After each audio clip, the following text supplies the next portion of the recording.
Hello world. Today we're going to talk about our 12-year-long infertility journey.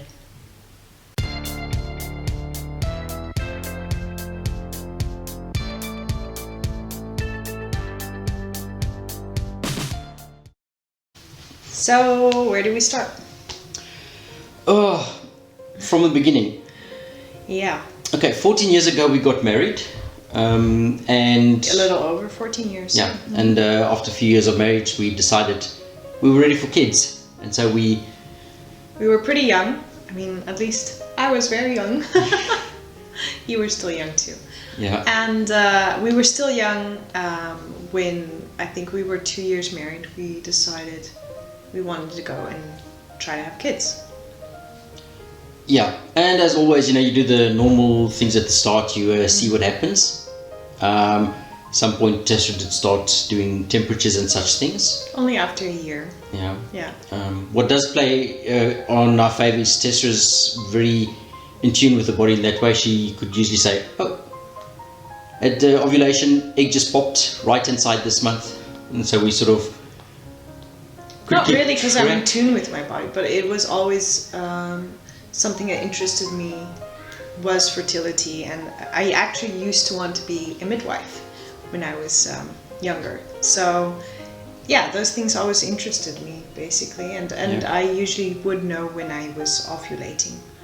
So yeah. Yeah, but then we stumbled upon the problem that it just wasn't happening. And then... The getting pregnant. I was Yeah. ovulating.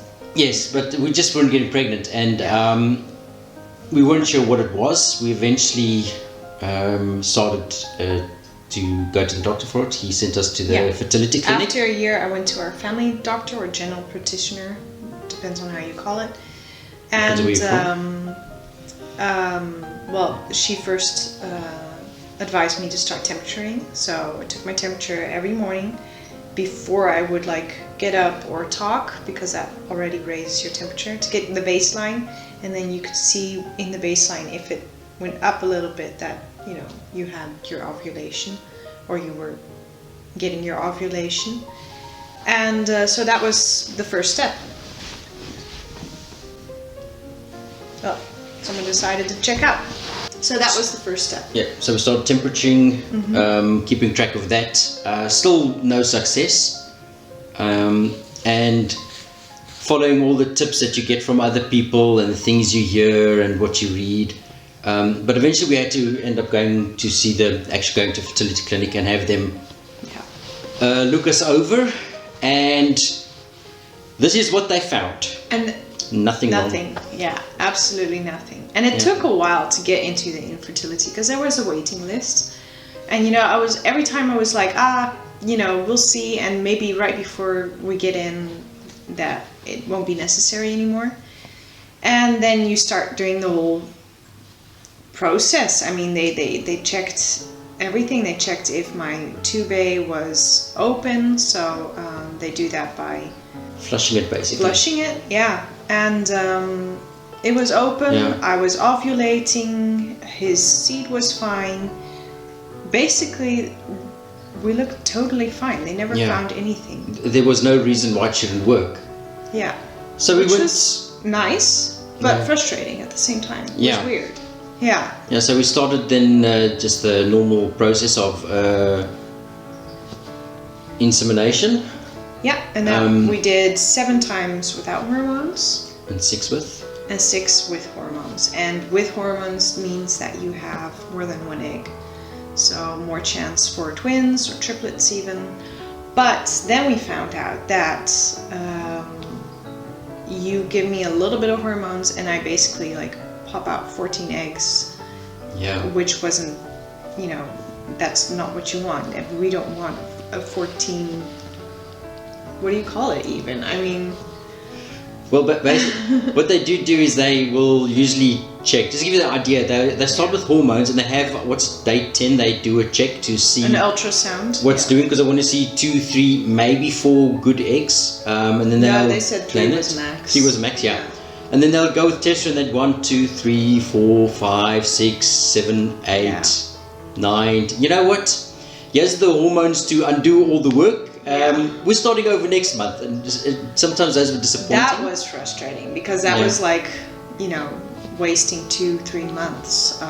Because you need a month to calm everything down again, and then you got to wait till your next month, and it's pretty intensive. And Tessa is very sensitive to hormones, not only in the egg production, but also it really would affect how she felt and how she acted, and her body would react to it in many ways. So it did make it hard. I think we ended up with mostly doing like 2-3 months, and then we have to plan a month or two break just to let Tessa recover.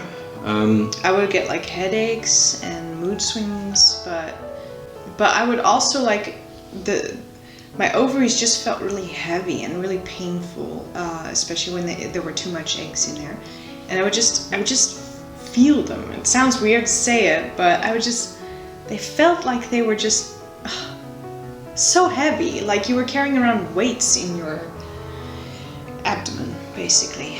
And that just really tires you out, and hormones make you tired anyway, so yeah. And so after those 13 attempts that didn't work, that's when you come into when they start doing IVF and ICI. The difference between them is IVF is where they'll take the eggs and you'll just put it in the semen and just let them do their thing, and whatever takes, whatever doesn't. Basically let nature do its course, except for you put them right next to each other. And then ICSI, there are two types of ICSI that they do. The one that we did is where they put the eggs in there and just let nature take its course. But what they'll do is when instead of just letting nature take its course, they'll say, we think that guy is winning, so we'll push him in. You know, just to get more success. And that's basically what they do if you have not fresh eggs, so eggs that are frozen in.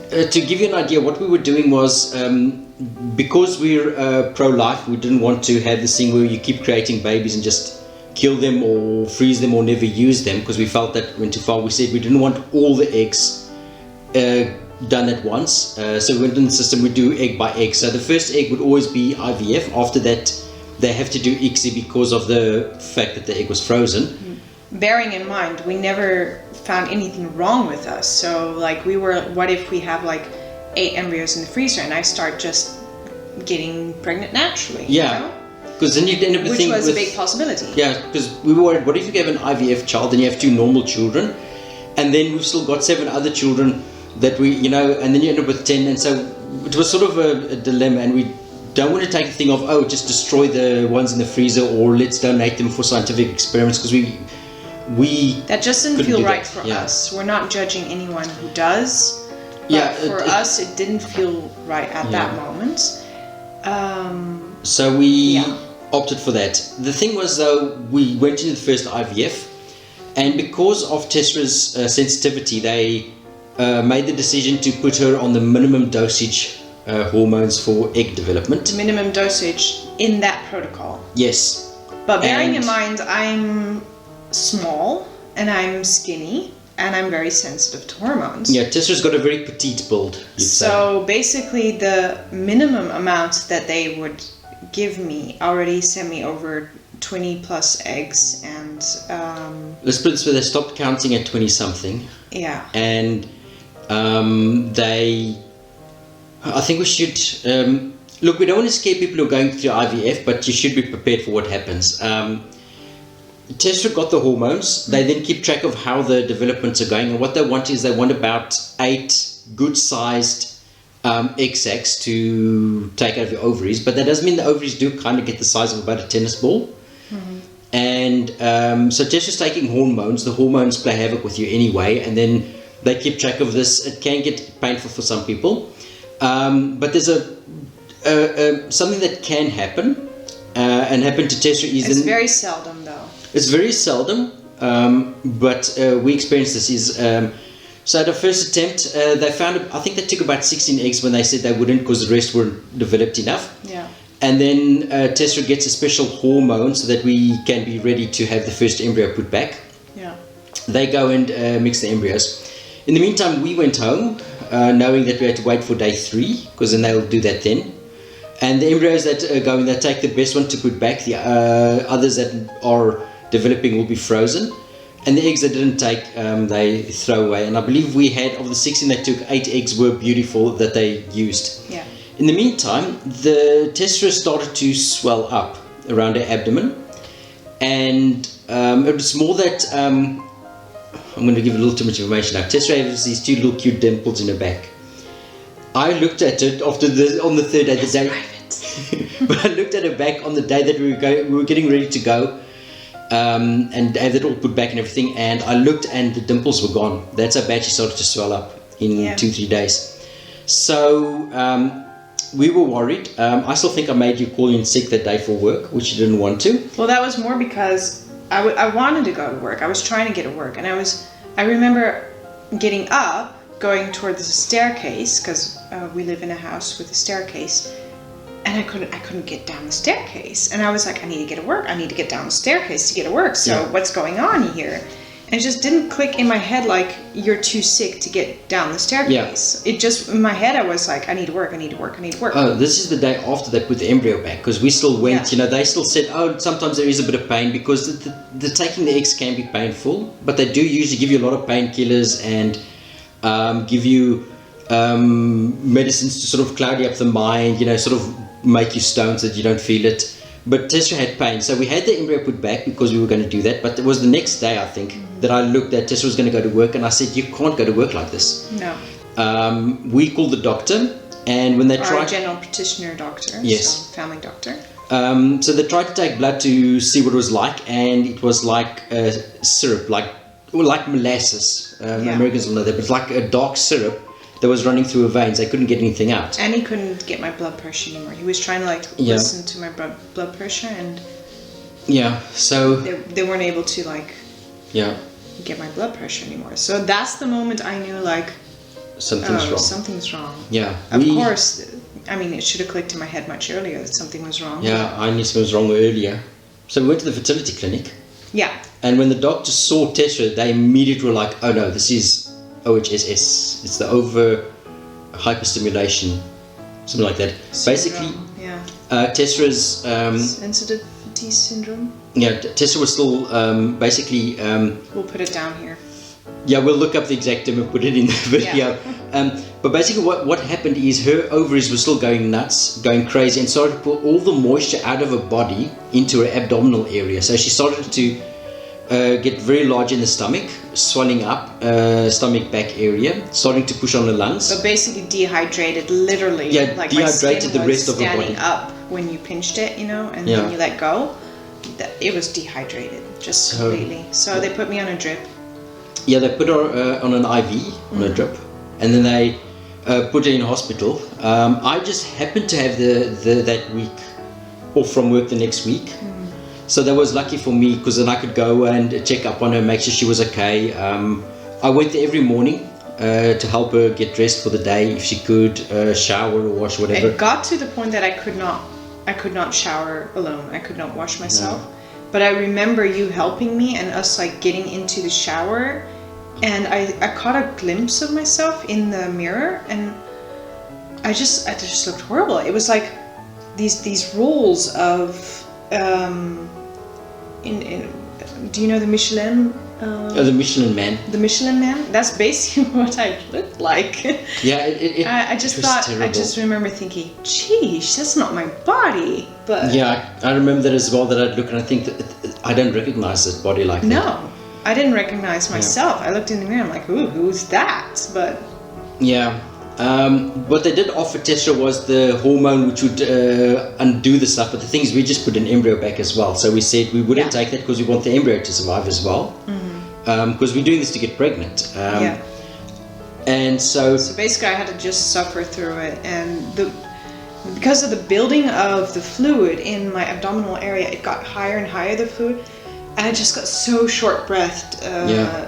My lungs weren't able to ontplooien. Tessera couldn't breathe, pretty much. Breathe properly. My lungs didn't have enough room. Yeah. So basically, I was lying there, and the hospital bed had one of those triangles that dangle down, and I had to pull myself up to get proper breath of air, and then I could just breathe a little bit more, and then I would just sink back into the bed again. And basically, I just did that for Yeah. days. Yeah, it was about a week. The test Yeah. was in hospital. And they had on the IV for moisture. She also had to drink as much as she could. But I and- wasn't peeing anymore. I mean, No. basically after the first day after the embryo was placed back, I stopped peeing Yeah. at all. I did not pee anymore. And that's sort of the sign that things go right is when Yeah. Tessa started peeing again. So after a week, I started peeing again, and then it went quick. I mean, I was peeing like Tessa could go liters. home. The only bad news was they, just before she went home, did the blood test and we were not pregnant, so the embryo didn't survive. And I think we both really broke at that point because we'd gone through such a horrible hell for 2 weeks. It was quite a high price to pay, but willing to pay it. I mean, we wanted to do anything we could, but it's a moment that at the moment we were broken though, and we needed to recover. Tessa had to recover physically. Yeah. And we both had to recover emotionally because it was a pretty heavy thing. And then we went into the ICSI part where they have to do per egg, see which sperm gets close, push it in, and then see if it takes. Some did, some didn't. And we'd have the ones that took placed in. Yeah. But they just wouldn't take in the pregnancy. Wouldn't stay long. No. So we, for us, the hard part of this was we lost. In that first IVF we lost like 5 embryos, I think. I stopped counting, to be honest. At that point, I was still keeping track. Yeah. It's really hard when you do that because for a lot of people, a lot of women, they'll menstruate and they might be a little bit late and life goes on and they don't know that there was actually a conception. They didn't make it. And that happens in nature a lot. Yes. Problem for us is we knew of every single conception because we got the running tally. Oh, we're up to 8 cells. This one's struggling. It's only made to 6 or 7 cells, but we'll try anyway, and that sort of thing. So we could keep score. Score? Yeah, it's just a phrase. Yeah. But we knew what was going on. So, and then you lose it when Tessa menstruates, or we like 2 days later we'll do the test, or we do the early test and negative, and a real struggle.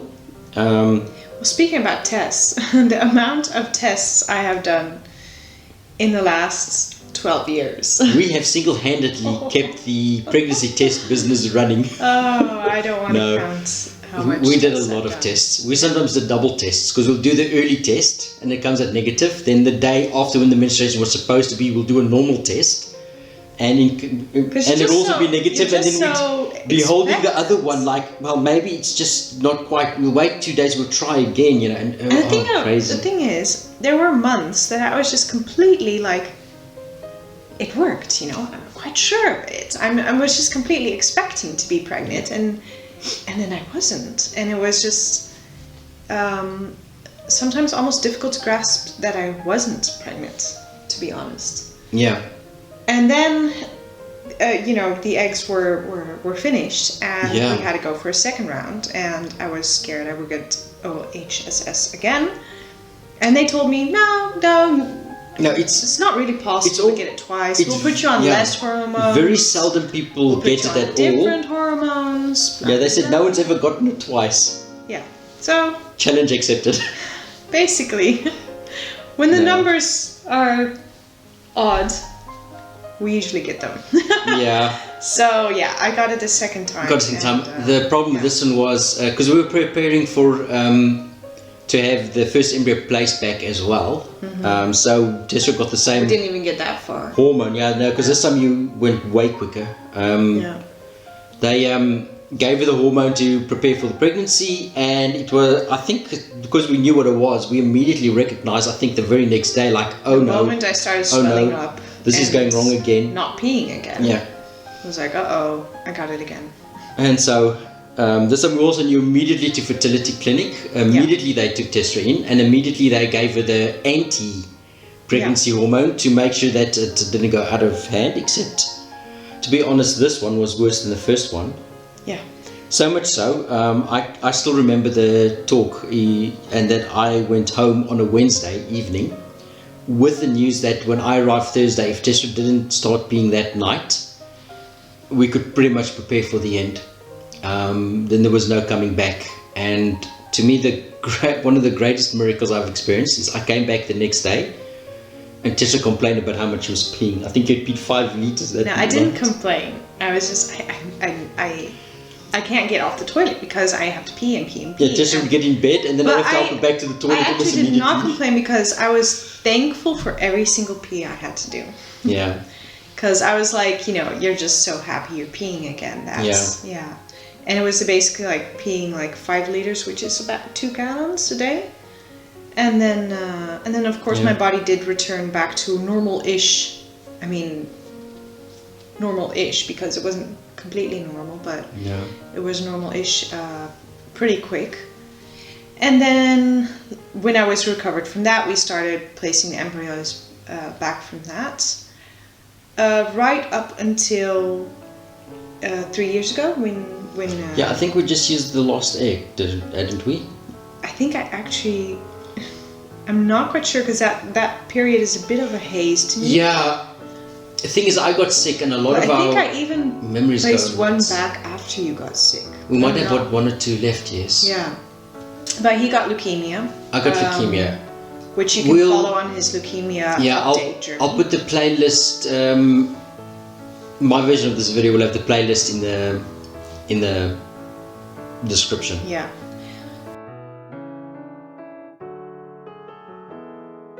And so he got leukemia twice, and he got a lot of chemos and radiation therapy and a stem cell transplant. So basically, whereas before there was nothing wrong, now, I mean, you can't deny it. Something's wrong. Yeah, I'm shooting with blanks now. Luckily, we still have some seed. we saved sperm before I started treatment to make sure that we had good healthy seed. Yeah. The idea is make sure there's good healthy seed because we do still want children. Yeah. So we made sure that was ready. It's just the whole process was pretty much paused for 3 years. Yeah, so for the last 3 years we haven't really been busy with that. Of course, we're still childless and we want children, but the focus was on getting him better. And now we're kind of like climbing out of that. People who do know us and follow us, you'll know that Tess and I have both put out a poem just recently. Anyway, we made the film, the tribute actually to the first 2 IVF journeys, treatments, basically also to like close that chapter and to be open to whatever happens in the future, basically. But it was good for our recovery to make that, and it was creative. We made it in a piece of art. Basically, I am a firm believer of making your tragedies a work of art and finding meaning in it. In that way, things that are bad that happen to you can enrich your life. And if anybody has any questions on our infertility journey, leave them down here below and we will try to answer them. If they're not too private, no. You can ask anything and I'll choose what I answer. Anyway, thanks for watching. Subscribe to our channels. Yeah. And keep us in your prayers. Keep well and God bless.